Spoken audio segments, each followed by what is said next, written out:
বিশ্ব স্বাস্থ্য সংস্থা দক্ষিণ পূর্ব এশিয়ার আঞ্চলিক পরিচালক ও বাংলাদেশের সাবেক প্রধানমন্ত্রী শেখ হাসিনার কন্যা সাইমা ওয়াজেদ পুতুলের সূচনা ফাউন্ডেশনের ১৪টি ব্যাংক হিসাব অবরুদ্ধের আদেশ দিয়েছে আদালত।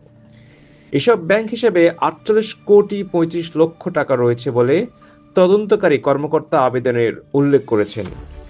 দুদকের আবেদনের পরিপ্রেক্ষিতে মঙ্গলবার ঢাকা মহানগর জ্যেষ্ঠ বিশেষ জজ মোহাম্মদ জাকির হোসেন গালিব এ আদেশ দেন।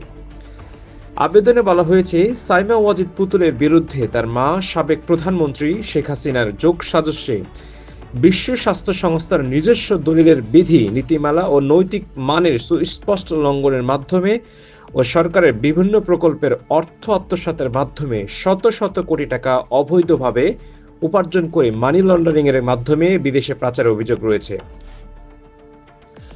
প্রাথমিক অনুসন্ধানে দেখা যায় যে সূচনা ফাউন্ডেশনের মাধ্যমে সাইমা ওয়াজেদ পুতুল এবং সূচনা ফাউন্ডেশনের সঙ্গে সংশ্লিষ্ট অন্যান্য ব্যক্তিবর্গ সূচনা ফাউন্ডেশনের অবস্থাভজর সম্পদসহ অন্যত্র স্থানান্তর করার চেষ্টা করেছেন। অনুসন্ধান নিষ্পত্তির সম্পাদ ব্যাহত হলে পরবর্তীতে উক্ত টাকা উদ্ধার করা দুরূহ হয়ে পড়বে। অনুসন্ধানকালে এ পর্যন্ত প্রাপ্ত তথ্য মোতাবেক পুতুলের স্বার্থ সংশ্লিষ্ট অস্থাভজর সম্পদের তথ্য পাওয়া গেছে।